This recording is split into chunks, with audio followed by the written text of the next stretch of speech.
हाँ, अब आवाज़ क्लियर होगी, अब आवाज़ क्लियर होगी। देखिए आज बैठक थी, बैठक में हमने बताया कोई 50% वाला नियम लागू होता हुआ नहीं दिख रहा है। अंदर की जानकारी हम आपको बता रहे हैं, कोई 50% वाला नियम लागू होता हुआ नहीं दिख रहा है। अभी देखिए रात में अगर नोटिस वगैरह आता है, किसी सचिव का बयान आता है तो देखा जाएगा भाई, जो भी कुछ होगा। आज बैठक में कोई ऐसी नई बातें निकल कर सामने नहीं आ रही हैं। देखिए एलटी का मामला अलग है, उसका मामला अलग है, उसकी बात तो एज लिमिट नहीं है, एज लिमिट की बात अभी तक कुछ भी नहीं है। सीधा 50% वाला मामला कुछ भी नहीं, आप परेशान ना हो, आप अपनी तैयारी करिए सीधा सीधा। उसके बाद देखिए जीएस तो रहेगा, जीएस निगेटिव मार्किंग दोनों चीज़ें रहेंगी। 90 प्रश्न आपका आएगा, 30 प्रश्न आपका जीएस से रहेगा। तो ये तो सारी चीज़ें स्पष्ट की जा चुकी हैं ना। तो चलिए आज 2010 के प्रश्नों को हम देखेंगे। ये क्लास 4 बजे इसलिए आज हो रही है कि चूँकि नेटवर्क का इशू था, नेटवर्क की समस्या थी तो इसलिए हो रही। हाँ, हिंदी विचार वाले भी जुड़े हैं। तो चलिए 200-250 लोग लाइव हैं, तो कम से कम चलिए जल्दी करिए। 2010 के प्रश्न हैं, कितनी बार बताऊं भाई। टीजीटी 2010 हिंदी, टीजीटी, इसके बाद पीजीटी का हम देखेंगे। चलिए पहले प्रश्न का उत्तर दीजिए। कामदेव का पर्यायवाची शब्द कौन सा है? बताइए, कामदेव का पर्यायवाची शब्द आपको बताना है। कामदेव का पर्यायवाची शब्द बताना है आपको। कामदेव का पर्यायवाची बताइए। अच्छा, वो जो बताना था आपको नहीं बताया, चलिए देख लीजिए। एक ट्रिक आप प्रतिदिन जानना चाहते हैं तो देखिए, तत्सम तद्भव का आप कह रहे हैं। देखिए तत्सम, नोट कर लीजिए, नोट कर लीजिए। देखिए भाई, एक ट्रिक आप प्रतिदिन कहते हैं तो बता दे रहे हैं। आज तत्सम का देख लीजिए, तत्सम और तद्भव पहचानने का। तद्भव, तद्भव, तत्सम और तद्भव की बात करें तो यह पूरा संस्कृत होता है। यह संस्कृत, जो भी शब्द संस्कृत के होते हैं वो तत्सम होते हैं। जब यही बिगड़ कर इसमें आ जाएगा, इसका रूप जब बिगड़ कर इसमें आ जाएगा तो वह तद्भव हो जाएगा। जैसे अग्नि है, अग्नि, अग्नि, अग्नि है ना, अगर यही आग हो जाएगा देखिए तब यह तद्भव हो जाएगा। तत्सम वे शब्द जो संस्कृत भाषा से बिना किसी परिवर्तन के हिंदी में उपयोग किए जाते हैं। भाई तत्सम वे शब्द होते हैं जो संस्कृत से डायरेक्ट बिना किसी परिवर्तन के हिंदी में प्रयोग किए जाते हैं। तो अग्नि क्या है? तत्सम है।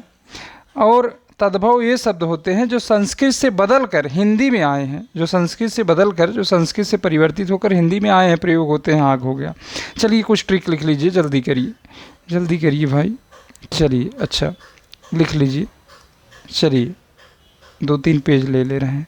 आइए आइए देख लीजिए। देखिए ट्रिक लिखिए, तद्भव तत्सम पहचान की ट्रिक। देखिए अगर ये छ लिखा है, छतरी वाला छ, तो देखिए ख और उसके बाद ये वाला छ, छाता वाला छ। तो देखिए जब भी ये आपको छतरी वाला छ मिलेगा तो तत्सम होगा, तत्सम होगा। अब इसका तद्भव बनाने के लिए हम ख और छाता वाले छ का प्रयोग करते हैं। छाता वाला है, छाता वाला छ, छाता वाला छ है, ठीक है। तो देखिए उदाहरण एक देख लीजिए। अगर मान लीजिए कि क्षीर लिखा है, क्षीर, भाई खीर खाते हैं आप। अगर क्षीर लिखा है, देखिए क्षीर लिखा है, तो अगर इसका तद्भव बनाएंगे तो खीर हो जाएगा, खीर। ये अच्छा परिवर्तित होकर ख हो जाएगा, सीधा सीधा। फिर उसके बाद देखिए अगर दूसरा ले रहे हैं, क्षमा लिखा है, क्षमा लिखा है ना, तो यह सीधा सीधा क्षमा, छाता वाला जुड़ जाएगा। अगर तद्भव बनाएंगे तो क्षमा हो जाएगा, ठीक है। यहाँ तक कोई दिक्कत? एक चीज़ आप समझ लीजिए, सीधा सीधा देख लीजिए। अब आगे चल रहे हैं। अगर ये छ है तो अगर इसका तद्भव बनाएंगे तो ख होगा, छ होगा, आगे शब्द में जुड़ेगा तद्भव में। आगे चल रहे हैं। देखिए फिर दूसरा देखिए। अब एक चीज़ और देख लीजिए। अगर इस स्रा है, स्रा, श्रृंगार वाला स्रा, स्रा आप पढ़े होंगे। देखिए स्रा, इस स्रा है, हमेशा यह तत्सम होता है, हमेशा तत्सम होगा, एक कहीं भी जुड़ेगा। देखिए भाई 1 मिनट, आज पता नहीं क्यों हाथ नहीं चल पा रहा है। देखिए देखिए श्रृंगार है, श्रृंगार लिखा है। 1 मिनट भाई, देखिए आप समझ जाइए, कुछ हो सकता कलम में ही इशू है। देखिए श्रृंगार लिखा है, अब इसका तद्भव बनाएंगे तो श्रृंगार हो जाएगा। श्रृंगार हो जाएगा। को तो जब भी ये जुड़ा हो, देखिए स्रा जुड़ा होगा तो वह हमेशा री श्री, देख लीजिए, तो हमेशा अगर स्रा आ रहा है तो सीधा सीधा तत्सम होगा। आगे चल रहे हैं, एक और देख लीजिए, 2 3 4 ठो देख लीजिए। अगर त्रा जुड़ा रहेगा, देखिए त्रा, ये त्रा है, त्रा, अगर ये भी जुड़ा रहेगा तो वह तत्सम होगा। सीधा सीधा देखिए, रात्रि, रात्रि का रात होगा, देखिए हो रहा है कि नहीं। सीधा सीधा पुत्र का पूत होगा, पुत्र का पूत होगा, पूत। सीधा सीधा जब भी ये त्रा मिले सीधा सीधा उसमें आप तत्सम लगाएंगे, सीधा तत्सम लगाएंगे, भ्रमित नहीं होंगे। आगे आगे देखिए, 2 3 पेज देख ही लीजिए, तो फिर प्रश्नों को देख रहे हैं, थोड़ा जल्दी कर देंगे। देखिए एक चीज़ और देख लीजिए, अगर स है और उसके बाद ए, खटकोड़ वाला ख बोलते हैं ना आप, जो भी बोलते होंगे, देखिए अगर ए हमेशा तत्सम होता है, तत्सम, ए हमेशा तत्सम होगा। देखिए अगर इसे तद्भव बनाएंगे तो स हो जाएगा, स जोड़कर आप तद्भव बनाएंगे। तो जब भी आप करेंगे, देखिए एक उदाहरण के माध्यम से समझ लीजिए। जैसे अगर आपने लिखा सूक, सूक लिखा ना, अब इसका अगर आप तद्भव बनाएंगे तो सूक हो जाए, सुअर हो जाएगा, सुअर।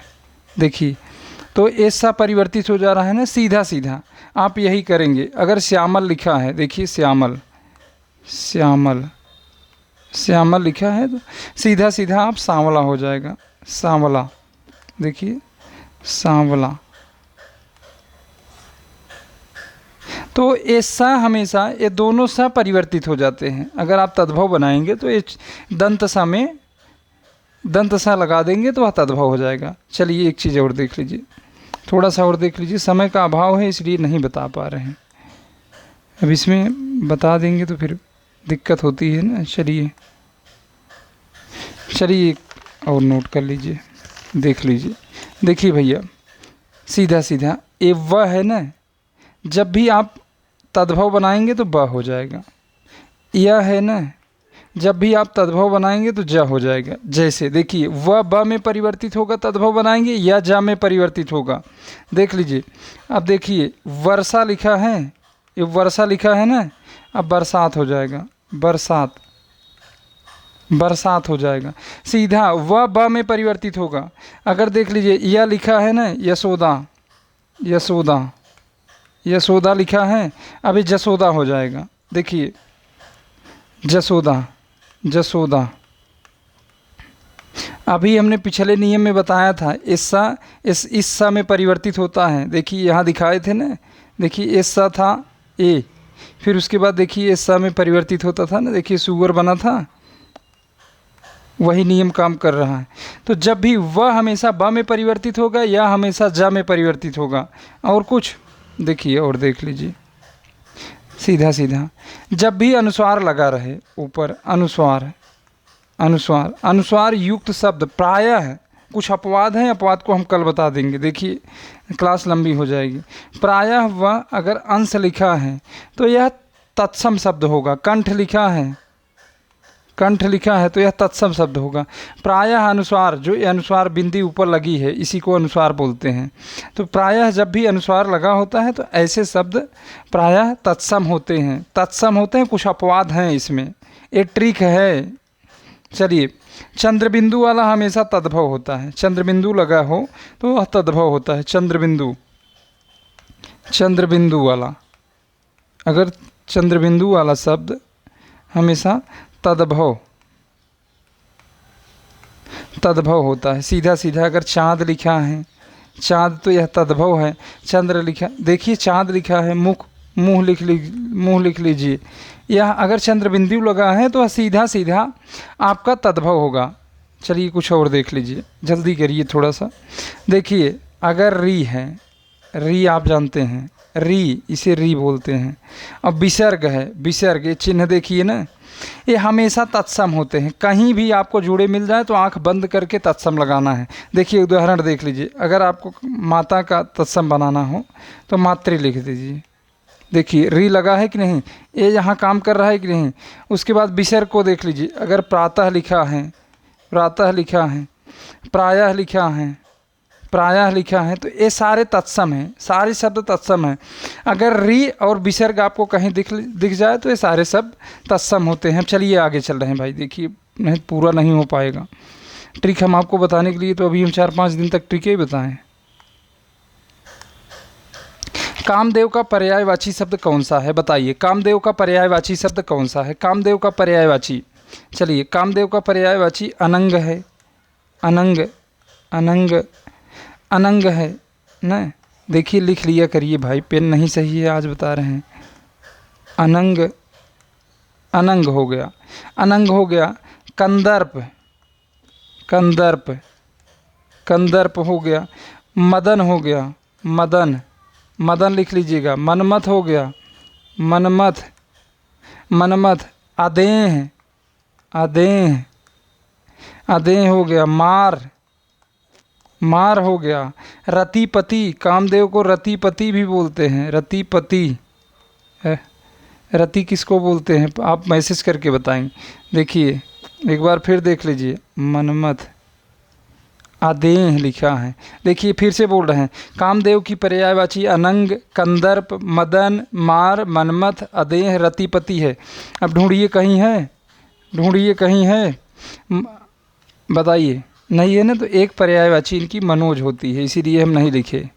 कामदेव को मनोज भी बोलते हैं। बताइए कौन सा पर्यायवाची शब्द है? तो ऑप्शन नंबर सी सही हो जाएगा। विशाल गुप्ता सही है, आपका उत्तर सही था। चलिए आगे चल रहे हैं अगले प्रश्न पे।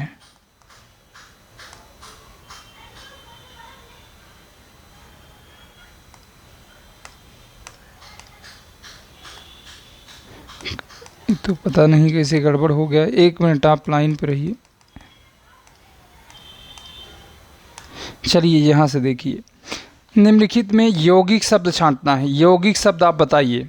यौगिक शब्द, ये तो रूढ़ शब्द है ना, दशानन रावण के लिए, रावण के लिए। और कोई दशानन है? आप लोग भी दशानन हैं। परोपकार भी रूढ़ शब्द है, बताइए।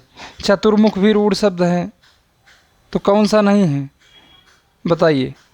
बहुत अच्छा, चलिए गोपाल, बहुत अच्छा। तो ऑप्शन नंबर डी सही हो जाएगा। इसके बताइएगा, इस प्रश्न का उत्तर आप लोग कमेंट करके बताइए। चलिए बताइए, ऑप्शन नंबर डी सही होगा। चलिए ऑप्शन नंबर डी सही होगा, लगा लीजिए। अभी आप इसमें भी भ्रमित होंगे कौन सा सही होगा। भाई बाकी ऊपर के 3 शब्द रूढ़ हैं। चलिए किसी न किसी चीज़ के लिए।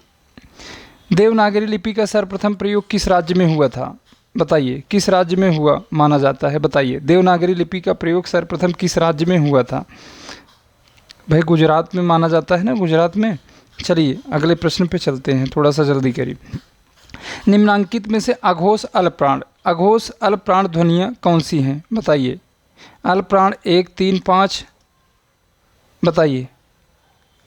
अघोष अल्पप्राण, अघोष अल्पप्राण, भाई अघोष अल्पप्राण 1, 3, 5 क और त, ऑप्शन नंबर डी सही हो जाएगा। क और त, बहुत अच्छा। चलिए अब बताइए इसमें कौन सा अलंकार है। दृग ऊर्जत टूटत कुटुम जुरत चतुर चित प्रीत परत गांठ दुर्जन ही ये दई नई हरित। बताइए एक तरफ देखिए, दृग मतलब भाई मेरे, दृग मतलब आँख, ऊर्जत मतलब आंखें उलझ रही हैं, आंखें उलझ रही। टूटत कुटुंब, टूटत कुटुंब देखिए परिवार टूट रहा है। जुरत चतुर चितपीत, भाई एक एक शब्द का अर्थ देखिए, अच्छे से देख लीजिए, भूलिएगा मत, बहुत इंपॉर्टेंट उदाहरण है। देखिए दृग ऊर्जत आंखें उलझ रही, टूटत कुटुंब, टूटत मतलब टूटना, कुटुंब मतलब परिवार, जुरत मतलब जुड़ना, चतुर मतलब चालाक होता है, चित्त मतलब हृदय होता है, प्रीति मतलब प्रेम होता है, स्नेह होता है, परत मतलब परना होता है, गांठ मतलब गांठ ही होता है, मनभेद जिसे बोलते हैं, दुर्जन मतलब आप जानते हैं दुष्ट होता है, ये दुर्जन लिखा है। हिये मतलब हृदय होता है, दई मतलब यह कैसी नीति है, नई, यह कैसी नई रीति है, नीति है, यह रीति है। देखिए सारी चीज़ को आप समझ लीजिए। दई मतलब दी, दी है, विधाता ने दी है। हिये मतलब हृदय होता है, दई मतलब भाई देखिए फिर से देख लीजिए, दई मतलब क्या होता है। दई मतलब दी है, अभी आप कहेंगे दी है, विधाता ने कैसी रीत दी है, पूरा अर्थ समझ लीजिए। इस दोहे में बिहारी जी ने प्रेम और समाज की एक बड़ी ही अनूठी और अजीब रीति का वर्णन किया है। प्रेम करने वाले दो लोग जब आपस में मिलते हैं तो असर उन पर नहीं पड़ता बल्कि उनके परिवारों पर। देखिए दृग ऊर्झत दृग, आंखें उलझ रही हैं।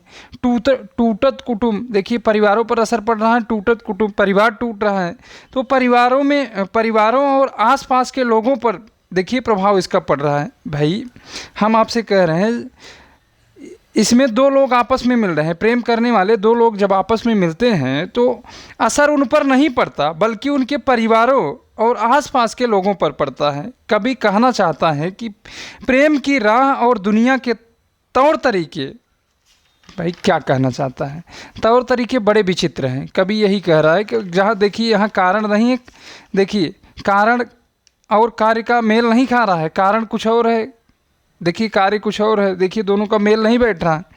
ये फिर से समझिए भाई, इसमें होता क्या है, कारण और कार्य का मेल ना खाना, यह असंगति अलंकार है। कारण कुछ और रहेगा और कार्य कुछ और रहेगा, कारण और कार्य में मेल नहीं होता, सीधा सीधा काम कहीं और पर होगा, असर उसका कहीं और होगा। अभी हम आपसे कहें कि रमेश और सुरेश दो भाई हैं, हम कहें आपसे रमेश को चोट लगी और दर्द हो रहा है सुरेश को, देखिए चोट तो रमेश को लगी है, दर्द हो रहा है सुरेश को, तो कारण कहीं और कार्य कहीं और, तो असंगति है ना, इसी को असंगति कहते हैं, इसी को असंगति अलंकार कहते हैं। देखिए दृग ऊर्झत टूटत कुटुंब जुरत चतुरचित प्रीत परत गांठ दुर्जन ही दई नहीं यह रीत।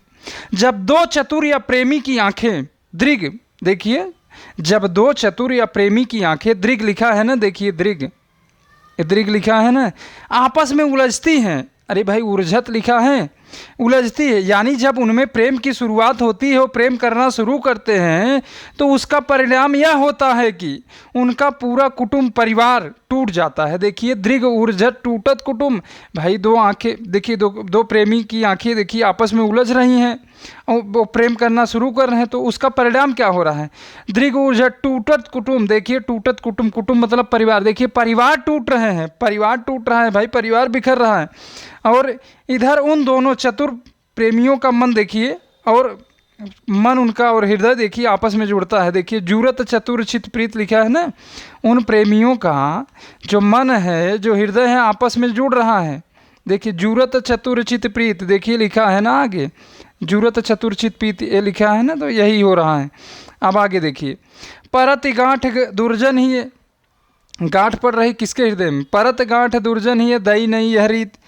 प्रेम तो उन दोनों प्रेमियों के बीच हुआ है ना, अरे मेरे भाई प्रेम तो उन दोनों प्रेमियों के बीच हुआ है, लेकिन उसका द्वेष या ईर्ष्या रूपी गांठ मनभेद दुष्ट जनों पर, देखिए दुर्जन ही है, दुर्जन के हृदय, हिये से हृदय, दाई नहीं यह रीत, कि प्रेम तो उन दोनों प्रेमियों के बीच हुआ है, लेकिन उसका द्वेष या ईर्ष्या रूपी गांठ मनभेद दुष्ट जनों, समाज के बुरे लोगों के हृदय में पड़ जाती है।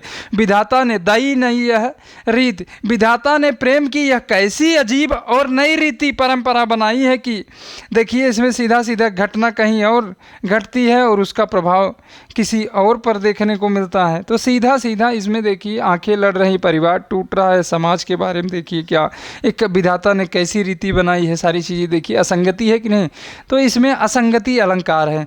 यह बिहारी की पंक्ति है, इसमें असंगति अलंकार है, बहुत इंपॉर्टेंट पंक्ति है, इसे आप लिख लीजिएगा अगर आपकी कॉपी में नहीं।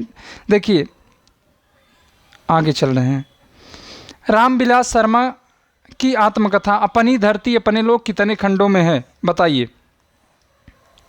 आप तो बता देंगे, तीन लाइन खींच दिए हैं आप, तो आप बता ही देंगे, चलिए बताइए। मुंडेर पर सूरज, मुंडेर पर सूरज बोल रहे हैं, लिख लीजिए, आज हाथ सही नहीं है, तबीयत बहुत ख़राब है। मुंडेर पर सूरज एक खंड हो गया, देर सवेरे, देर सवेर सवेरे, देर सवेरे सवेरे लिख लीजिए। आपस की बातें एक खंड, आपस की बातें, आपस की बातें,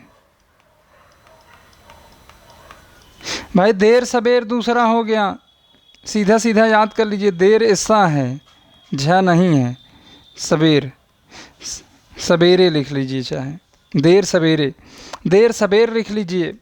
मुंडेर पर सूरज, आपस की बातें, आपस की बातें तीसरा खंड है, आपस की बातें तो कितने खंड हैं? 3 खंड हैं, 3 खंड है। ऑप्शन नंबर बी सही हो जाएगा, ऑप्शन नंबर बी सही हो जाएगा सीधा सीधा। यह 1994 में थी, 1994 में। अपनी धरती अपने लोग, यह किस विधा की रचना है? आत्मकथा है, रामविलास शर्मा की है। चलिए अगले प्रश्न पे। कहानी संग्रह दूसरा ताजमहल की लेखिका का नाम बताइए। दूसरा ताजमहल किसकी रचना है? दूसरा ताजमहल किसकी रचना है बताइए, बताइए। इनकी और कहानी संग्रहों की बात करें तो सामी है, सामी है। चलिए बता दे रहे हैं, अब तो आप बता ही देंगे, सामी से तो आप पकड़ लिए होंगे। सामी है, सामी ये माँ है, बना लीजिएगा। सामी कागज, कागज, सामी कागज हो गया। उसके बाद पत्थर गली, पत्थर गली, पत्थर गली हो गया। बताइए। खुदा की वापसी, खुदा की वापसी, खुदा की वापसी हो गया। उसके बाद देखेंगे दूसरा ताजमहल, दूसरा ताजमहल सबीना के 40 चोर लिख लीजिए, हम बता दे रहे हैं, देखिए बोर्ड पे जगह कम है। सामी कागज, पत्थर गली, इब्ने मरियम, सबीना के 40 चोर, खुदा की वापसी, इंसानी नस्ल, दूसरा ताजमहल किसका है? तो नासिरा शर्मा का है। ये सारी रचनाएं नासिरा शर्मा की थी। आगे चल रहे हैं, बहुत ज़्यादा समय देंगे तो क्लास लंबी हो जाएगी। किस विद्वान ने देवनागरी लिपि के स्थान पर रोमन लिपि स्वीकार करने का सुझाव दिया है? किस विद्वान ने देवनागरी लिपि के स्थान पर रोमन लिपि स्वीकार करने का सुझाव दिया है? बताइए भैया, बहुत सरल प्रश्न है, बहुत सरल प्रश्न है। चलिए बहुत अच्छा, बहुत अच्छा। विनय, विनय का उत्तर सही है। Option number A Suniti Kumar Chatterjee, Suniti Kumar Chatterjee. अगले प्रश्न पे चल रहे हैं। चलिए, कैंची किस भाषा का शब्द है मेरे भाई? कैंची किस भाषा का शब्द है मेरे भाई? बताइए, कैंची किस भाषा का शब्द है? बहुत अच्छा, बहुत अच्छा। न तो हिंदी न तो पुर्तगाली, अरे अंग्रेजी का नहीं, अंग्रेजी का भी नहीं। तो कैंची तुर्की भाषा का शब्द है। 40-45 शब्द हम आपको लिखवा देंगे, उसी में से बार बार पूछा जाएगा। चलिए आप 10-20 पेज पढ़ते हैं। देखिए आज स्वास्थ्य थोड़ा सा गड़बड़ है, इसलिए हम 2-3 दिनों से तबीयत बहुत ख़राब है। चलिए अगले प्रश्न पे। यदि ए ओ तथा औ के बाद कोई भिन्न स्वर आता है तो इनके स्थान पर ऐ आय औ आव हो जाता है। यह संधि है, बताइए कौन सी संधि है? शायद विकल्प में ही नहीं है, बताइए। ऐ आव कहाँ होता है? ऐ आय औ आव हो जाता है, बताइए कहाँ हो जाता है? चलिए देखिए आगे विकल्प है कि नहीं है विकल्प। चलिए बताइए। बहुत अच्छा, ऑप्शन नंबर डी सही हो जाएगा। तो ऑप्शन नंबर डी अयादि संधि हो जाएगी, ऑप्शन नंबर डी अयादि संधि हो जाएगी। चलिए, श्री राम शर्मा की बोलती प्रतिमा रचना की विधा बताइए। श्री राम शर्मा की जो बोलती प्रतिमा रचना है उसकी विधा बतानी है। चलिए बताइए, उसकी विधा बताइए। श्री राम शर्मा की जो रचना है बोलती प्रतिमा, उसकी विधा बतानी है। उसकी विधा बताइए मेरे भाई, बताइए मेरे भाई बहन, बताइए मेरे प्यारे भाई बहन, बताइए जल्दी करिए, जल्दी करिए। तो क्या है? रेखा चित्र है, रेखा चित्र है, रेखा चित्र है। राम वृक्ष बेनीपुरी की रचना है लाल तारा, लाल तारा है, लाल तारा है। ये राम वृक्ष बेनीपुरी की है, तो आप इसे ख़राब नहीं करेंगे पेज। चलिए बोल दे रहे हैं, लिख लीजिए। राम वृक्ष बेनीपुरी की रचना की बात करें तो लाल तारा हो गया, माटी की मूर्तें हो गई, माटी की मूर्तें हो गई। अच्छा लिखवा दे, एक ट्रिक बना लीजिए। चलिए राम वृक्ष बेनीपुरी का एक ट्रिक बना लीजिए, आप बार बार भूल जाते हैं। चलिए रुक जाइए, पेन छोटा करना पड़ेगा। 1 मिनट, देखिए गड़बड़ हो गया ना। 1 मिनट, आप लाइन पे रहेंगे।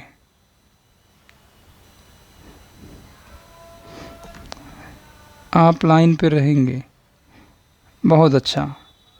1 मिनट, टैबलेट से क्लास ले लेते हैं।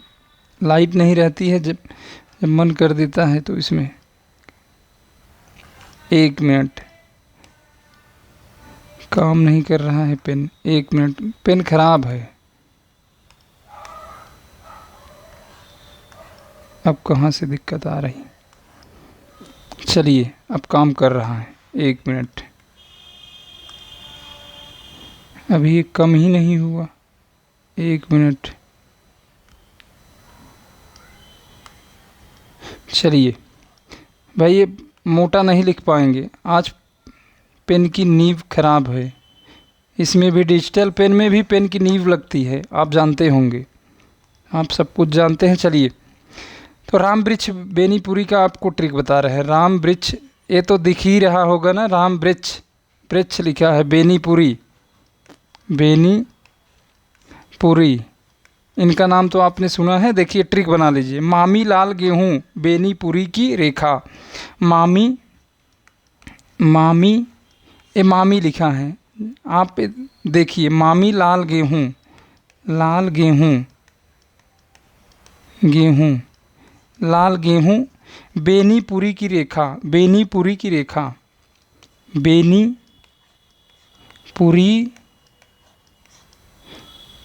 की रेखा, आगे जोड़ लेंगे की रेखा, ये रेखा लिखा है, रेखा लिख लीजिएगा। चलिए, मामी से क्या होगा? मामी से माटी की मूर्तें, देखिए माटी की मूर्तें, माटी की मूर्तें, एक काम हो गया। अब देखिए मील का पत्थर, मी से मील का पत्थर, मील का पत्थर, मील का पत्थर हो गया। लाल से क्या होगा? लाल तारा, लिख लीजिए यहीं, देखिए लाल तारा, लाल तारा हो गया। गेहूं से गेहूं और गुलाब, गेहूं से गेहूं और गुलाब, गेहूं और गुलाब, गेहूं और गुलाब। देखिए एक बार पढ़ रहे हैं, सीधा सुन लीजिए, बोर्ड पे जगह नहीं है। राम वृक्ष बेनीपुरी का ट्रिक हम पढ़ रहे हैं। मामी लाल गेहूं, मामी लाल गेहूं, मामी, मामा मामी नहीं करते हैं, मामी लाल गेहूं बेनीपुरी की रेखा। देखिए पहले आप इसको कॉपी में लिख लेंगे, मामी लाल गेहूं बेनीपुरी की रेखा, बेनीपुरी की रेखा। देखिए ऊपर लिखे हैं भैया बेनीपुरी की रेखा, क्या लिखा है? ये लिखा है ना बेनीपुरी की रेखा। अब देखिए मामी से हमने बताया माटी की मूर्तें, ये देखिए ये लिखा है माटी की मूर्तें, म से, एक म से, दूसरे म से मील का पत्थर, देखिए ये लिखा है मील का पत्थर लिखा है ना। फिर उसके बाद देखिए लाल से लाल तारा, ये ऊपर लिखा है। फिर गेहूं से गेहूं और गुलाब, देखिए ये लिखा है गेहूं और गुलाब, आप अलग करके अपनी कॉपी में लिख लीजिएगा। गेहूं और गुलाब हो गया भैया। देखिए मामी लाल गेहूं, देखिए मामी लाल गेहूं बेनीपुरी की रेखा, बेनीपुरी राम वृक्ष बेनीपुरी की रेखा मतलब रेखा चित्र। तो ये रचनाएं राम वृक्ष बेनीपुरी की रेखा चित्र हैं। माटी की मूर्तें, मील का पत्थर, गेहूं और गुलाब, लाल तारा, मामी लाल गेहूं बेनीपुरी की रेखा, मामी लाल गेहूं बेनीपुरी की रेखा। अब आप अपना बैठा लीजिएगा भाई, बैठा लीजिएगा, हम अगले प्रश्न पे चल रहे हैं। यहाँ तक हो चुका था। ट्रिक आप लिख लीजिएगा, बहुत ट्रिक बता देंगे आपको, जहाँ आपको दिक्कत होती है बहुत ट्रिक बता देंगे, इतना ट्रिक बता देंगे अब क्या ही कहें। बताइए भाषा के संबंध में असत्य कथन कौन सा है? भाषा के संबंध में असत्य कथन कौन सा है? असत्य कथन बताना है, नहीं तो आप सत्य कर देते हैं। आप कम कलाकार नहीं हैं हमारी तरह, हम भी यही करते थे। भाषा सामाजिक संपत्ति है, यह सही है। भाषा परिवर्तनशील है, यह सही है। भाषा अनुकरण सादृश्य है, यह सही है। भाषा पैतृक संपत्ति नहीं है, भाषा पैतृक संपत्ति है। इसमें ऑप्शन नंबर डी सही हो जाएगा, यही असत्य है। ऑप्शन नंबर डी ही असत्य है, तो ऑप्शन नंबर डी को आप लगाएंगे। Option number D, option number D असत्य है। भाई पिताजी हमारे भाषा नहीं दिए हैं। जब हम जन्म लेते हैं, हमारी माँ जन्म जब हमको देती है, तो उसके बाद हम आते हैं तो देखिए हम सीखते हैं ना समाज से। माँ हमारी बोलती है कि पापा कहो, पापा, मम्मी कहो ना, चाचा कहो, ये कहो वो कहो। तो माँ हमारी सिखाती है ना, क कहना सीखो, क कहो, ब कहो, फ कहो, जो भी आप यहाँ आके सीखते हैं। अगर पिताजी दे दें तब तो आपका काम हो ही जाएगा। तो भाषा पैतृक संपत्ति नहीं, यह सामाजिक संस्था है। समाज से आप सीखते हैं, अनुकरण द्वारा सीखी जाती है। भाषा चिर परिवर्तनशील है। गांव में कहावत है ना, कोस कोस पे पानी बदले, 3 कोस पे बानी बदले। तो भाषा परिवर्तनशील है मेरे भाई। चलिए अगले प्रश्न पे चलते हैं। चलिए, शहर में कोई किसी की जाति नहीं पूछता, शहर के लोगों की जात का क्या ठिकाना, लेकिन गांव में तो बिना जाति के आपका पानी नहीं चल सकता। बताइए, शहर में कोई किसी की जाति नहीं पूछता, शहर के लोगों की जाति का क्या ठिकाना है, लेकिन गांव में तो बिना जाति के आपका पानी नहीं चल सकता। यह कथन किस रचना से लिया गया है? बताइए, यह कथन किस रचना से लिया गया है? आगे वाला भी विकल्प दिखा दें। चलिए, बलछनामा मैला आंचल। बताइए, जब भी इस तरह का प्रश्न आए तो जो सबसे प्रसिद्ध आपको दिखे, टीजीटी लेवल में जो प्रसिद्ध ही प्रश्न पूछे जाते हैं, तो आप सीधा सीधा लगाइएगा। यह मैला आंचल का कथन है, मैला आंचल का स्टेटमेंट है, तो ऑप्शन नंबर डी सही हो जाएगा। ऑप्शन नंबर डी यही सही होगा। तो आप सीधा सीधा एक बात सुन लीजिए, जब भी प्रश्न आएगा, इस तरह का प्रश्न आता है, तो आप विकल्प ढूंढिएगा। जो भी प्रसिद्ध उपन्यास है, उपन्यास से आ रहा है, नाटक का कथन आ रहा है, तो जो भी प्रसिद्ध है उसी से सीधा सीधा पूछा जाएगा। जब भी प्रश्न आएगा, देख लीजिए, एक बात सुन लीजिए, नाटक में जो लगे हैं, जो भी रचनाएं लगी, जो नेट में, नाटक में नहीं, नेट में जो यूजीसी नेट में रचनाएं लगी हैं, उन्हीं में से पूछा जाता है। जब भी पात्र पूछा जाएगा या कुछ भी पूछा जाएगा, हाईलाइटेड प्रश्न जब भी रचना के अंदर से आता है, तो उन्हीं में से आता है। चलिए, ब्रजभाषा आधुनिक कालीन प्रसिद्ध कवि हैं। ब्रजभाषा के आधुनिक काल की बात कर रहा है, आधुनिक काल के कवि हैं। बताइए, प्रसिद्ध कवि आधुनिक काल के। बहुत अच्छा, जगन्नाथ दास रत्नाकर हैं, ब्रजभाषा के प्रसिद्ध कवि हैं, जगन्नाथ दास रत्नाकर है। चलिए, अगले प्रश्न पे हम चलते हैं। बताइए, हरिबिंदी किस उपन्यास की किसकी कहानी है? हरिबिंदी किस साहित्यकार की कहानी है? बताइए, हरिबिंदी इनकी और कहानी की बात करें तो कितनी कैदें। बताइए, अब तो आप पकड़ लिए होंगे, कितनी कैदें भाई, कैदें। फिर उसके बाद टुकड़ा टुकड़ा आदमी, टुकड़ा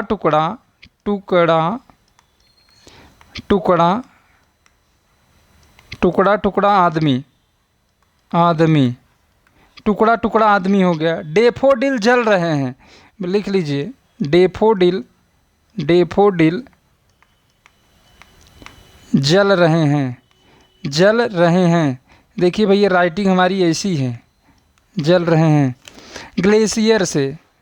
ग्लेशियर, मेरे देश की मिट्टी यहाँ, इनकी और रचनाओं की बात करें तो हरिबिंदी किसकी है?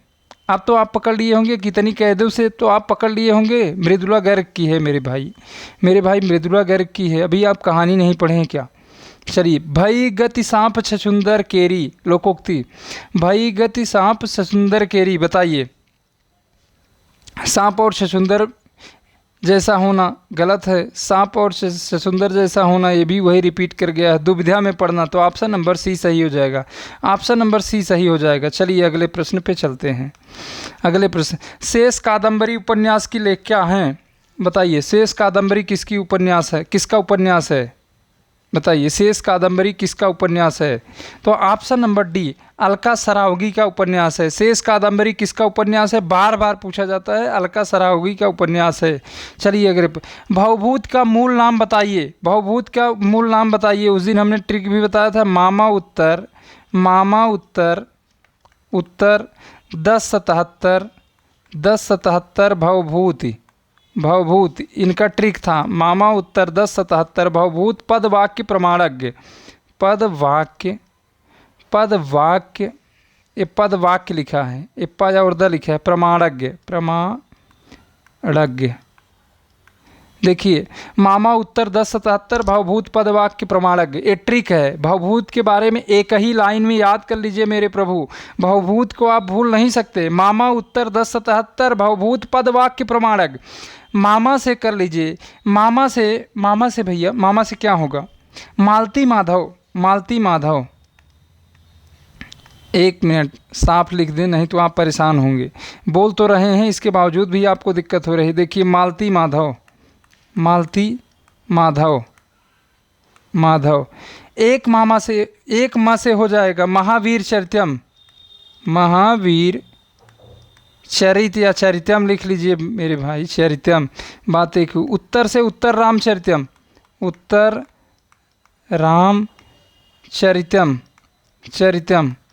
आप कहेंगे कि इसमें 1077 क्यों लगाए हैं, तो आप यही 1077 क्रम से रख दीजिए, 1077। देखिए, इसका कोड 10, इसमें 10 अंक, इसमें 7 अंक, इसमें 7 अंक। उत्तर रामचरितम में 7 अंक है। अब बताइए भवभूत का मूल नाम क्या है? भवभूत का मूल नाम आपको बताना है। श्रीपद था, दामोदर था, श्रीकंठ था, नीलकंठ था, क्या था? भवभूत का मूल नाम आपको बताना है। बताइए। श्रीकंठ, बहुत अच्छा। श्रीकंठ या भट्ट श्रीकंठ इनको बोलते थे, या भट्ट श्रीकंठ लिख लीजिए।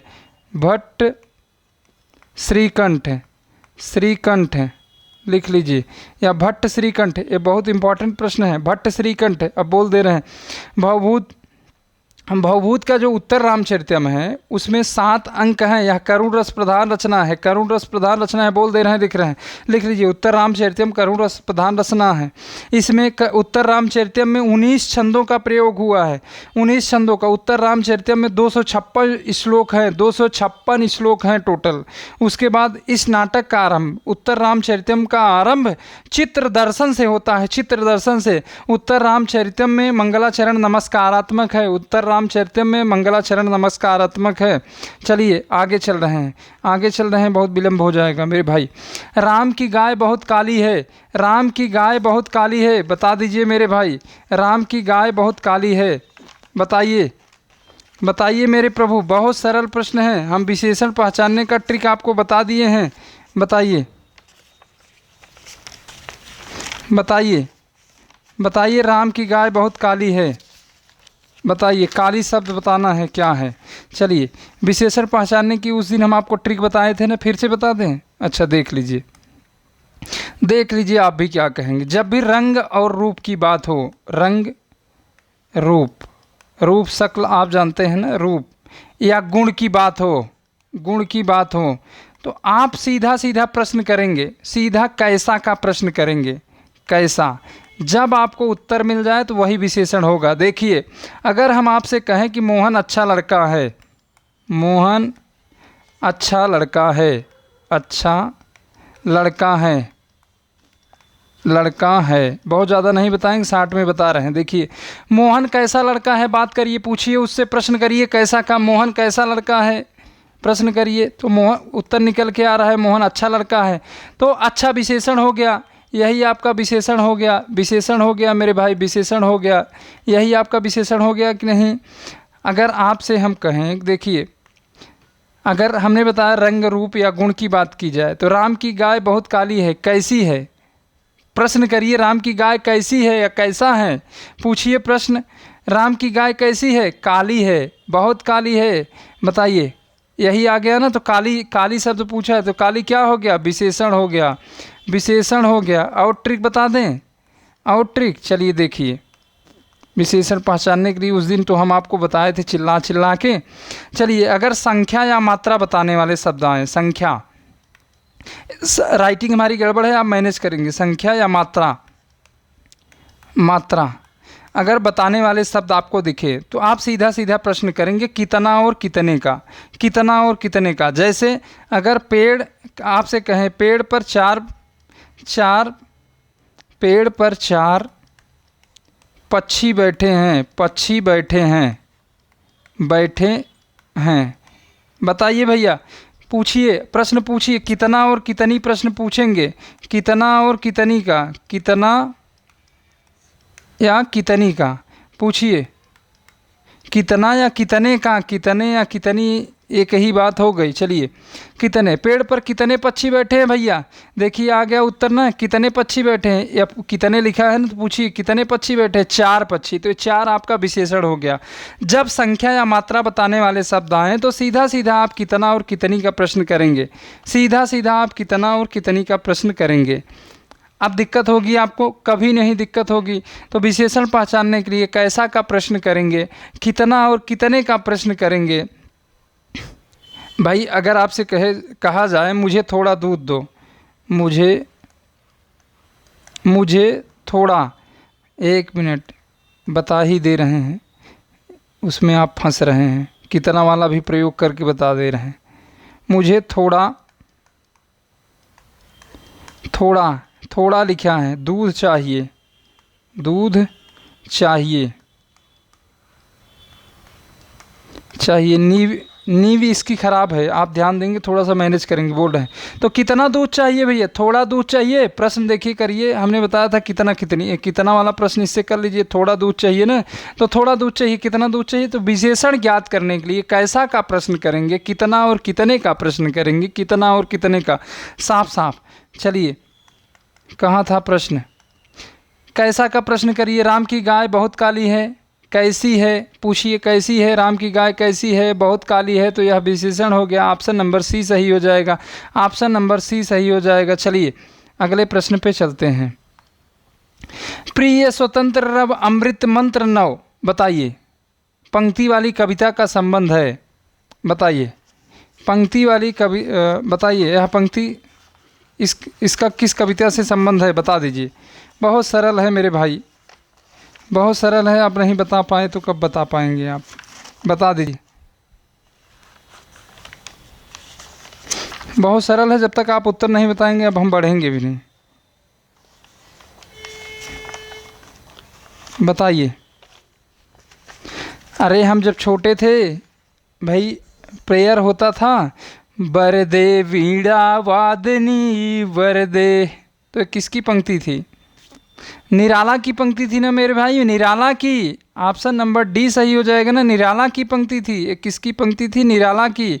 वरदे वीणा वादनी, वरदे वीणा वादनी वरदे, तो ये पंक्ति किसकी थी, ऑप्शन नंबर डी सही हो जाएगा। पेन की नींव खराब है, मैनेज करेंगे तो ऑप्शन नंबर डी सही हो जाएगा। चलिए, उत्तर प्रदेश सरकार द्वारा गठित लिपि सुधार परिषद की 28-29 नवंबर 1953 को हुई बैठक की अध्यक्षता की थी। किसने उत्तर प्रदेश सरकार द्वारा गठित लिपि सुधार परिषद की, लिपि सुधार परिषद का गठन हुआ था 1953 में, जो बैठक हुई थी उसकी अध्यक्षता किसने किया था, किसने इस परिषद की इस बैठक की अध्यक्षता किया था, लिपि सुधार परिषद की बैठक की अध्यक्षता किसने की थी 1953 में।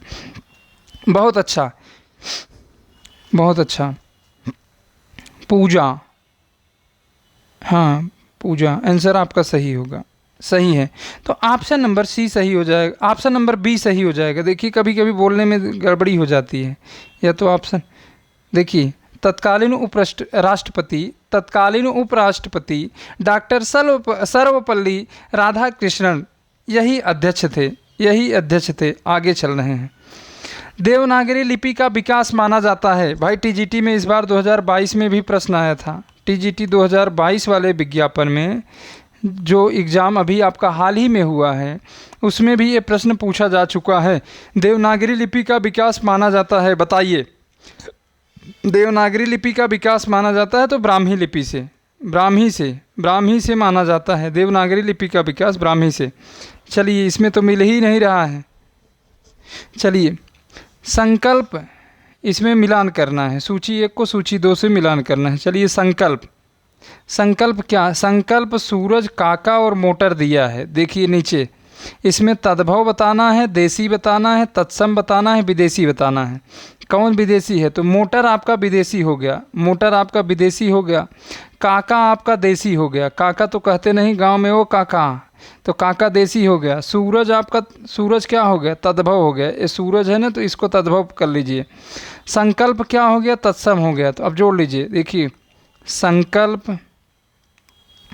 संकल्प आपका तत्सम हो गया ना, तत्सम हो गया। संकल्प तत्सम हो गया। काका आपका तद्भव हो गया, काका तद्भव हो गया, तो काका देसी हो गया, तद्भव नहीं हो गया, काका देसी। देखिए फिर से एक बार देखिए, 1 मिनट, पेन को मोटा करना पड़ेगा। 1 मिनट मेरे भाई, 1 मिनट।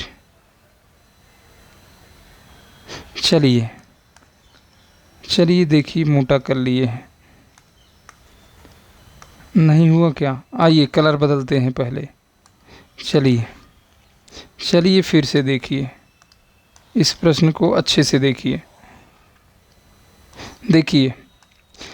सीधा ये मोटर आपका विदेशी शब्द हो गया ना, ये देखिए मोटर आपका विदेशी शब्द हो गया। दूसरा, काका आपका कहते नहीं कि काका, गांव वाला शब्द देसी हो गया, देखिए देसी है। सूरज क्या हो गया, तद्भव शब्द हो गया, देखिए यहाँ लिखा है तद्भव। संकल्प क्या हो गया, तत्सम हो गया सीधा। अब इस प्रश्न का उत्तर आप खोज लीजिएगा, मिला लीजिएगा। चलिए आगे चल रहे हैं। निम्न में से कौन सी रचना महादेवी वर्मा की नहीं है? कौन सी रचना महादेवी वर्मा की नहीं है, बताइए। महादेवी की वर्मा की कौन सी रचना नहीं है, बता दीजिए। बताइए भाई, महादेवी वर्मा की रचना कौन सी नहीं है? बताते रहिए, हम थोड़ा सा पेन में जो कमियां हैं उसको दूर करने का प्रयास कर रहे हैं। चलिए निम्न में से कौन सी रचना महादेवी वर्मा की नहीं है? आंगन के पार द्वार अज्ञेय की रचना है। अज्ञेय 1911 कसिया देवरिया, उत्तर प्रदेश ना। चलिए, खड़ी बोली में प्रथम महाकाव्य प्रिय प्रवास के रचयिता, प्रिय प्रवास के रचनाकार का नाम पूछा जा रहा है। बताइए इसमें कितने सर्ग थे? 17 सर्ग थे। 17 सर्ग लिख लीजिए, 17 सर्ग। रचना काल की बात करें तो 1914 सही है गलत कमेंट करके बताइए। अब नहीं बताएंगे, बताइए 14 है 12 है, सही करके बताइए। तो अयोध्या सिंह उपाध्याय हरियौत की रचना है यह खड़ी बोली न। खड़ी बोली में प्रथम महाकाव्य है, खड़ी बोली का प्रथम महाकाव्य है प्रिय प्रवास। प्रिय प्रवास इसमें 17 सर्ग हैं, 1914 में रचित हैं। चलिए अगले प्रश्न पे चलते हैं। तो ऑप्शन नंबर बी सही हो जाएगा। निम्न में से व्यंग्यकार नहीं है, व्यंग्यकार बताना है मेरे भाई, व्यंग्यकार बताना है, उल्टा काम मत करिए। निम्न में से व्यंग्यकार बताना है, जो व्यंग्यकार नहीं है उनका नाम बताइए, व्यंग्यकार नहीं बताना है। निम्न में से व्यंग्यकार नहीं है, किसने व्यंग्य नहीं है, कौन व्यंग्य नहीं करता है, बताइए कौन व्यंग्यकार नहीं है? तो अज्ञेय। बहुत अच्छा, बहुत अच्छा। ये सारे लोग व्यंग्यकार हैं। हरिशंकर परशाई को तो आप जानते ही हैं कितने खुरपाती हैं। तो चलिए अगले आप प्रश्न पे चल रहे हैं। चलिए, देवेंद्र सत्यार्थी के संस्मरण का नाम बताइए। देवेंद्र सत्यार्थी के संस्मरण का नाम बता दीजिए, सीधा सीधा। बहुत सरल है, बहुत सरल है। देवेंद्र सत्यार्थी के संस्मरण का नाम रेखाएं बोल उठी। रेखाएं बोल उठी ऑप्शन नंबर 3 हो जाएगा। रेखाएं बोल उठी, रेखाएं बोल उठी। बहुत अच्छा, अगले प्रश्न पे चल रहे हैं। कुछ ट्रिक अभी और आपको बता दें। अच्छा, विष्णुकांत शास्त्री की प्रसिद्ध गद्य काव्य कृति का नाम बताइए। विष्णुकांत शास्त्री की प्रसिद्ध गद्य काव्य कृति का नाम बताइए। विष्णुकांत शास्त्री की रचना का नाम बताइए। चलिए बताइए। तो ऑप्शन नंबर सी हो जाएगा। ऑप्शन नंबर कुछ चंदन कुछ कपूर एक ही बार इनकी रचना पूछी गई है। यह बहुत महत्वपूर्ण रचना है। कुछ चंदन कुछ कपूर, तो इनकी एक गद्य काव्य कृति है। चलिए अगले प्रश्न पे चलते हैं। तो शायद आपको नहीं पता होगा। निम्न में से कौन सी कृति जीवनी विधा से संबंधित नहीं है? बताइए वह जीवनी नहीं है, बताइए। ये भी जीवनी है। 84 वैष्णवों की वार्ता, ये भी जीवनी है। बसेरे से दूर, यही आत्मकथा है। ये आत्मकथा है। किसकी है? बच्चन की है। हरिवंश राय बच्चन, भाई बच्चन सिंह की नहीं, हरिवंश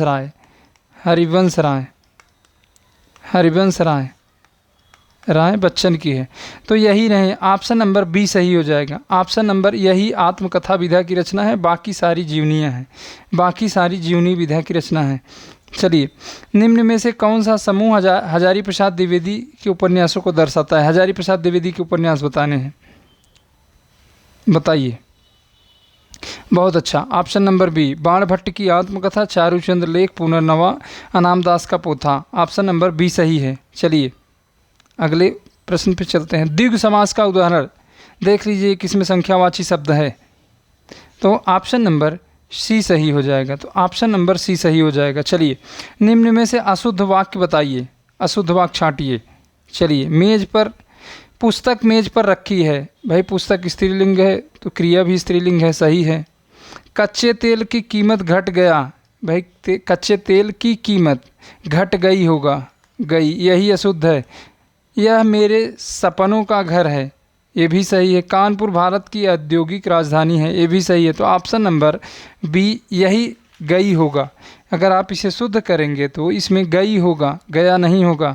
तो ऑप्शन नंबर बी अशुद्ध है। चलिए, निष्फल न होने वाला कहलाता है। निष्फल न होने वाला बहुत इंपॉर्टेंट है, इसे आप नोट कर लेंगे। निष्फल न होने वाला क्या कहलाता है, बताइए बताइए। सटीक कहाँ से होगा, सही कहाँ से होगा, निश्चित कहाँ से होगा? तो अमोघ होगा, अमोघ। Option number D. चलिए, 9 दिन चले 2.5 कोस। बताइए आप, 9 दिन चल रहे हैं 2.5 कोस, बताइए इसका मतलब क्या है? 9 दिन में 2.5 कोस चलना, धीरे धीरे चलना, चलने की कोशिश करना, अधिक परिश्रम का फल थोड़ा फल मिलना। तो आप अधिक परिश्रम कर लेते हैं पढ़ने के लिए, तो आप पूरा खिचड़ी कर देते हैं पूरे सिलेबस को। इसीलिए कहा जाता है कम पढ़कर ज़्यादा काम करो, तभी आप महान हो, स्मार्ट बनिए। ज़्यादा पढ़ने का कोई मतलब नहीं कि आप यहीं पढ़ते पढ़ते पूरी ज़िंदगी ख़त्म हो जाएगी। तो कम पढ़कर आपके पास हथियार कम हो, आप युद्ध को कैसे जीत ले रहे हैं। कम संसाधन में भी आप देखिए अपने आप को आधुनिक बना ले रहे हैं, वही चीज़ें हैं। आप कम परिश्रम करके अधिक फल प्राप्त कर लें। देखिए, 9 दिन चले 2.5 कोस का क्या मतलब है? अधिक परिश्रम का थोड़ा फल मिलना। आप न, तो ऑप्शन नंबर डी यही होगा। 9 दिन चले 2.5 कोस, तो यही ऑप्शन नंबर डी। चलिए बताइए, भवभूत की रचना का नाम। भवभूत की रचना का अभी हमने बताया था, मामा उत्तर 1077। भवभूत पद वाक्य प्रमाणज्ञ। भवभूत की रचना का नाम उत्तर रामचरितम। यह करुण रस प्रधान रचना है। इसमें राम के वन गमन प्रत्यागमन से लेकर राजगद्दी पाने तक की कथा का चित्रण है, सीधा सीधा। आगे चलिए, हम महान राष्ट्र के नागरिक हैं। बताइए, ये तो आप पढ़े नहीं होंगे तो इसको हमें भी बताना पड़ेगा। चलिए, कौन सा होगा?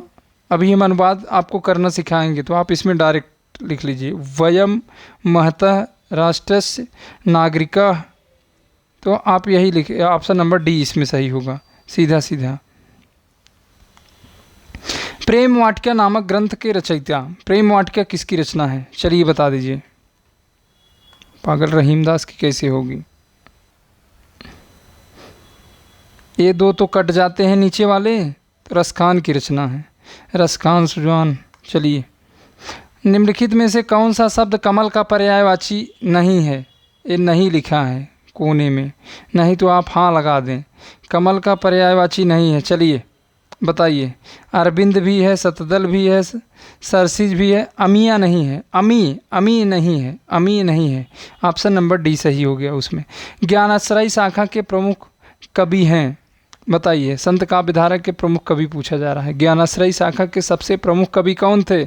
भाई कबीर दास ही सबसे प्रमुख थे ना। तो चलिए आगे चल रहे हैं। निम्नलिखित में से कौन सा नाटक जयशंकर प्रसाद द्वारा रचित नहीं है? बताइए। रचित है, रचित नहीं पूछा जा रहा है। देखिए, निम्नलिखित में से कौन सा नाटक जयशंकर प्रसाद द्वारा रचित है? चलिए, जयशंकर प्रसाद की कौन सी रचना है, कौन सा नाटक है? बताइए। बहुत अच्छा, ध्रुव स्वामिनी। ध्रुव स्वामिनी। आगे चल रहे हैं। अभी कितने प्रश्न हैं? अभी तो लग रहा है मजे का। चलिए, अभी काफ़ी प्रश्न है। निम्नलिखित में से कौन सा शब्द तत्सम रूप है? तत्सम बताना है। तत्सम, तत्सम। अंधेरा तत्सम है, अंधियारा तत्सम है। बताइए। रात भी तद्भव है। ये सारे तीनों शब्द तद्भव हैं, तीनों तद्भव हैं, तद्भव। तो तत्सम कौन सा है? अंधकार आपका तत्सम हो गया, अंधकार आपका तत्सम हो गया, अंधकार आपका तत्सम हो गया। बताइए, अंधकार आपका तत्सम हो गया। बाकी सारे तद्भव है, सारे तद्भव हैं, ये सारे तद्भव हैं, जितने हैं तीनों, तीनों ये तद्भव हैं, तीनों ये तद्भव हैं। 1 मिनट, ये तीनों तद्भव हैं, सीधा सीधा लगा लीजिए। ये तीनों तद्भव हैं, ऊपर वाला तत्सम है। चलिए अगले प्रश्न पे चल रहे हैं। चलिए, अयोध्या सिंह उपाध्याय हरिओद द्वारा लिखित काव्य ग्रंथ है। हरिओद की रचना बतानी है। हरिओद की रचना आप बता दीजिए। हरिओद की रचना, बहुत अच्छा। कनुप्रिया तो धर्मवीर भारती की है ना। चलिए, पथिक बताइए किसकी है? रामनरेश त्रिपाठी की? वासव दत्ता फिर किसकी है? वासव दत्ता। मैसेज करके बताइए, कमेंट देखेंगे आज हम, कमेंट भी चेक करेंगे। चलिए, अज्ञेय की रचना बताइए। अज्ञेय की कौन सी रचना है? कुरुक्षेत्र किसकी है? हुंकार किसकी है? बताइए पवन दूत किसकी है? ये मैसेज करके आप बताएंगे। चलिए, हरी घास पर क्षण भर, हरी घास पर क्षण भर अज्ञेय की रचना है। अगले प्रश्न पे चलते हैं। अशोक के फूल निबंध किसका है? अशोक के फूल निबंध किसका है? तो यह हजारी प्रसाद द्विवेदी का है। हजारी प्रसाद द्विवेदी का है। जल्दी जल्दी कमेंट करिए, क्लास लंबी हो जाएगी, वही हम बचाना चाह रहे हैं। कामदेव का पर्यायवाची ये भी हमने बताया मनोज होता है। मनोज शुरू में ही यह प्रश्न छूट गया था। निम्नलिखित में से यौगिक, ये भी गोपाल, ये भी हो चुका है। अगले प्रश्न पे, देवनागरी लिपि का सर्वप्रथम प्रयोग गुजरात में हुआ था। ये भी हो चुका है, ये भी हो चुका है। अल्पप्राण का अवतार अब क्या है? ये भी हो चुका है। असंगति अलंकार। 1 मिनट चेक कर ले रहे हैं, कोई प्रश्न तो छूटा तो नहीं है। रामविलास शर्मा 3 खंडों में, ये भी हो चुका है 3। कहानी संग्रह दूसरा नासिरा शर्मा का था ना। चलिए, रोमन लिपि का प्रयोग किया है Suniti Kumar Chatterjee. Option number A सही हो जाएगा। तो हम देख लिए। देखिए भैया, कुछ चीज़ और अगर आप जानना चाह रहे हैं तो आपको हम बता दे रहे हैं। क्या आप जानना चाह रहे हैं? सीधा सीधा बता दीजिए मेरे भाई, क्या आप जानना चाह रहे हैं? आप एक बार कमेंट करके हमें संज्ञा पहचानने के नियम आप जानना चाह रहे हैं। संज्ञा आप कैसे पहचानेंगे? देखिए, विशेषण आप जान गए। विशेषण में आप कैसा का प्रश्न करेंगे, कैसा का प्रश्न करेंगे, और कितना या कितनी, कितने या कितनी का प्रश्न करेंगे। कितना, कितने, कितने या कितनी का प्रश्न करेंगे विशेषण पहचानने के लिए। और संज्ञा के लिए, अगर आपको संज्ञा पहचानने में दिक्कत हो रही है, देखिए संज्ञा के लिए आप क्रिया से केवल 3 ही प्रश्न करेंगे। 3 प्रश्न। देखिए, कौन, कौन, सीधा आप कहिए कौन। आप जब देखिए अंदर रहते हैं रूम में, अभी कोई बाहर से आए, दरवाज़ा खटखटाए तो आप कहते हैं कौन, तो कहता है कि मैं राजू, मैं मोहन। तो देखिए उसका उत्तर मिल गया ना, कौन। उसके बाद क्या, फिर आप जब वो कहता है कौन, जब आप कहते हैं कौन तो कहता है मोहन, फिर आप कहते हैं क्या, क्या काम है, तो बताता है क्या बात है। तो देखिए केवल 3 ही प्रश्न आपको करना है, कौन, क्या, किसने का। देखिए ये 3 प्रश्न आपको करना है।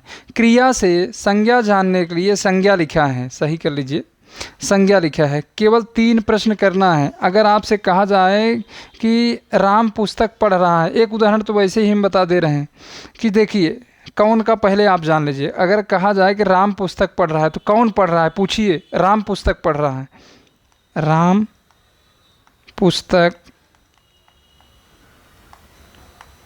पढ़ रहा है, समझ जाइए, रहा नहीं लिख रहे हैं, या लिख दें रहा है। ये वाक्य आप अपनी कॉपी में लिख लीजिएगा। राम पुस्तक पढ़ रहा है, पूछिए कौन पढ़ रहा है, कौन पढ़ रहा है मेरे भाई। आप कौन का प्रश्न करेंगे तो संज्ञा आएगा, कौन पढ़ रहा है, संज्ञा। संज्ञा आया कि नहीं, कौन, राम पढ़ रहा है ना, देखिए राम का नाम आ गया। फिर क्या, क्या का प्रश्न आप वस्तु या पदार्थ के लिए करेंगे।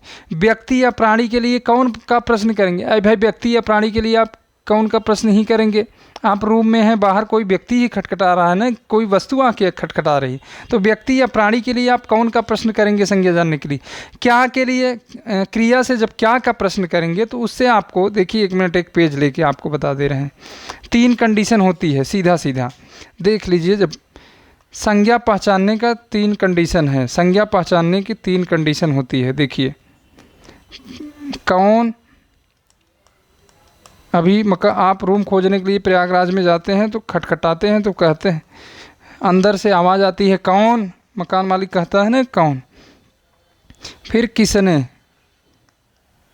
जगह के लिए किसने का प्रश्न करेंगे। विशेषण में कितने का करते थे, यहाँ आप किसने का करेंगे, किसने का। देखिए कौन का आप प्रश्न करेंगे व्यक्ति या प्राणी के लिए, व्यक्ति या व्यक्ति भाई या प्राणी के लिए। क्या का प्रश्न आप कहाँ करेंगे, वस्तु या पदार्थ के लिए, वस्तु या पदार्थ के लिए, पदार्थ के लिए। किसने का प्रश्न आप करेंगे स्थान जानने के लिए, स्थान या जगह, स्थान या जगह। अब आइए उदाहरण, अगले पेज पे उदाहरण देख रहे हैं। देखिए संज्ञा से देख, हम आपसे कहें कि राम पुस्तक पढ़ता है, राम पुस्तक पढ़ रहा है। आप कौन का प्रश्न करिए, कौन पढ़ रहा है, कौन पढ़ रहा है। देखिए उत्तर आपको मिला कि राम, यह आपका संज्ञा हो गया। फिर आपसे कहें वस्तु या पदार्थ आपको ज्ञात करना हो तो क्या का प्रश्न करेंगे, क्रिया से। क्या पढ़ रहा है, क्या पढ़ रहा है, पढ़ रहा है। तो देखिए उत्तर मिल रहा है पुस्तक, पुस्तक भी संज्ञा है, पुस्तक भी संज्ञा है। देखिए पुस्तक पदार्थवाचक संज्ञा है। अब एक और बचा है, स्थान की बात कर ले रहे हैं। देखिए स्थान की बात करें, अगर हम आपसे कहें बच्चे, बच्चे बच्चे विद्यालय जा रहे हैं, विद्यालय विद्यालय जा रहे हैं। प्रश्न करिए किस स्थान पर जा रहे हैं। हमने बताया स्थान और जगह के लिए, स्थान और जगह ज्ञात करने के लिए, जगह ज्ञात करने के लिए किस जगह, किस स्थान, ये प्रश्न करेंगे। चलिए करिए, किस स्थान पर जा रहे हैं, किस लिखा है, 1 मिनट, या किस स्थान या किस जगह लिख लीजिए। किस स्थान पर जा रहे हैं, किस स्थान पर जा रहे हैं, जा रहे हैं। क्रिया तो आप जानते हैं ना, देखिए क्रिया लिखा है, एक क्रिया है। जा रहे हैं, किस स्थान पे जा रहे हैं, तो विद्यालय जा रहे हैं। उत्तर मिल गया कि नहीं, विद्यालय, विद्यालय है, विद्यालय। 1 मिनट फिर से लिख दे रहे हैं, नहीं आज देखिए नहीं जा पाएगी, पीपीटी आपको नहीं मिल पाएगी। तो किस स्थान पे जा रहे हैं, विद्यालय, आप लिख लीजिए विद्यालय जा रहे हैं। तो विद्यालय, विद्यालय स्थान है जहाँ हम एकत्रित होते हैं। और कुछ जानना है कमेंट करके बताइए, नहीं तो हम बंद करेंगे, समय ज़्यादा हो रहा है। बताइए, तो बस इतना ही। देखिए रात्रि में क्लास चलती है, अलंकार हम देख रहे हैं, एक एक शब्दों का अर्थ अच्छे से देख रहे हैं। हम व्याकरण में अच्छा ट्रिक आपको बता देंगे, किसी भी प्रकार की कोई समस्या नहीं होगी। तो आप कोशिश करिए 8 से 9 जो क्लास होती है उसमें जुड़िए। वह क्लास टेलीग्राम पे होती है, यूट्यूब का कोई भरोसा नहीं है, तो यूट्यूब के चक्कर में बहुत मत रहा करिए। यूट्यूब पे क्लास होगी कि नहीं होगी, क्या होगा, इसका शेड्यूल अलग है ना। तो आप कोशिश करिए कि 8 बजे रात्रि में टेलीग्राम पे जो क्लास चलती है, अगर आप नहीं जुड़ पा रहे हैं, अगर आप नहीं समझ पा रहे हैं, तो आप 70 68 62 0 242, यह आपके एग्ज़ाम तक, जो भी एग्ज़ाम, जो नया विज्ञापन आ रहा है, 70 68 62 0 242, 70 68 62 0 242, या 81 12 35 34 35, 81 12 35 34 35। देखिए सारी क्लास निःशुल्क है, सारे PDF निःशुल्क हैं, किसी भी प्रकार का कोई चार्ज आपसे नहीं लिया जाएगा। मैं कह रहा हूँ पूरी निष्ठा से, अब शपथ पूर्वक कहिए तो हम शपथ पूर्वक कह दें, जो भी क्लास चल रही है, जो भी क्लास चल रही है पूरा निःशुल्क है, पूरी तरह से। आप एक बार नहीं 10 बार पूछिए, एक बार नहीं आप 10 बार पूछिए, कोई दिक्कत नहीं है। रात्रि में 8 बजे जुड़िए, आपको अलंकार न समझ में आए तो बताना। आप कहीं से भी पढ़ के आएँ, किसी भी संस्थान से पढ़ के आएँ, कुछ भी करके आएँ, अगर आपको क्लास से जुड़ना है, देखिए क्लास प्राइवेट रहती है, उसमें आपको जोड़ा जाएगा, तभी आप वहाँ पहुँच पाएंगे। तो जुड़ने के लिए इस नंबर पे मैसेज करेंगे, टॉपिक वाइज टेस्ट करवाया जाएगा। अभी थोड़ा हमारा स्वास्थ्य गड़बड़ है, हमको टाइफाइड हो गया है, तो अभी हम बहुत जल्द ही विज्ञापन आने से पहले ही सारा शेड्यूल आपका हो जाएगा। एप्लीकेशन पर क्लास चलने लगेगी, सारी क्लास आपको निःशुल्क दी जाएगी, चाहे एप्लीकेशन पे चले, यूट्यूब पे चले, कहीं भी चले, सारा टेस्ट आपको निःशुल्क दिया जाएगा। हम 2000 प्रश्न आपको करवाएंगे, 2000 प्रश्न आपको केवल काव्य शास्त्र पे करवाएंगे, 2000 प्रश्न बना के किसी भी तरह से हम आपको करवाएंगे। व्याकरण पे प्रश्न करवाएंगे, व्याकरण पे आपको लगभग 5-7 हज़ार प्रश्न करवाएंगे व्याकरण पे। भाषा विज्ञान पे लगभग 500-700 प्रश्न करवाएंगे। तो ये सारी चीज़ें निःशुल्क रहेंगी। आप भाषा विज्ञान, काव्यशास्त्र, व्याकरण, संस्कृत यही मजबूत कर लीजिए, आपका काम हो जाएगा, चयन हो जाएगा। साहित्य आप पढ़ते रहेंगे, भूलते रहेंगे, वो तो सबका काम है। और आज पढ़ेंगे, कल भूलेंगे, फिर परसों पढ़ेंगे, चौथे रोज को याद रहेगा, फिर परसों अगले दिन भूल जाएंगे। साहित्य का तो काम ही है, बस यही चलता रहता है। तो आज के लिए बस धन्यवाद। क्लास से जुड़ने के लिए देखिए आप इस पे संपर्क करेंगे। 16 अगस्त को टेस्ट का आयोजन 2 बजे दोपहर होगा, 2 बजे दोपहर में होगा। तो आप अपनी तैयारी करते रहिए। जिसका स्थान 1 से लेकर 5 तक आएगा, उसे प्रशस्ति पत्र देकर हमारी तरफ से सम्मानित किया जाएगा। और कोई दिक्कत है तो अब कोई जानकारी चाहिए तो जो नंबर दिए गए हैं उस पर आप संपर्क करेंगे। आज के लिए बस इतना ही, धन्यवाद।